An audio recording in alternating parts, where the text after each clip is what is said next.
Early last year, my father and I traveled down to do some charity work in a small town that was flooded from recent rainfall. We had gathered a truckload full of donated clothes and items to help families get back on their feet. The first night, we stayed in a hotel that had a perfect view of the ocean. That night, my dad and I stayed up watching the Blair Witch Project on my laptop using the hotel's free Wi-Fi. Let's just say I didn't get much sleep. The next night, my mom had booked us a room at a motel, seeing as we didn't expect to stay a second night. It was 100 meters away from a trailer park, and the property overlooked a large lake. The area was tucked away from the public and was surrounded by trees. My mom claimed that everywhere else was fully booked, so we had no other options. We met the two managers who ran and lived at the motel. There was an old lady who was sweet and informed us about everything we needed to know, including the fact that the lake hadn't been full for 20 years. Her husband, however, looked like he was taken straight from a serial killer movie, him being the serial killer. He never spoke a word to us, he never smiled.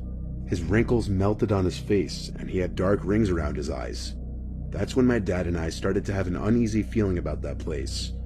The rest of the day went by in a blur, so my dad and I went out for pizza and a movie afterward to avoid going back to that place as much as possible. Once we arrived back at the motel, it was around 8 p.m. and it was completely dark. As we went to the back of the truck to get our luggage, we found a bag of children's clothes hidden underneath a spare tire. We began to walk the bag over to the trailer park, thinking that a family may get good use out of it, when I felt the sudden urge to go back to the motel, seeing as we watched a scary movie last night, coincidentally about teenagers encountering a witch in the woods. We went to the front desk with the bag and asked the creepy old manager if we could leave it with him to donate to the trailer park, seeing as they were neighbors and we had to leave early in the morning to go back home. His eyes widened and he shook his head while saying, "No, there's no way in hell, I refuse to go there." Then he walked off. Dad and I just looked at each other, saying with our eyes, "What the hell just happened?"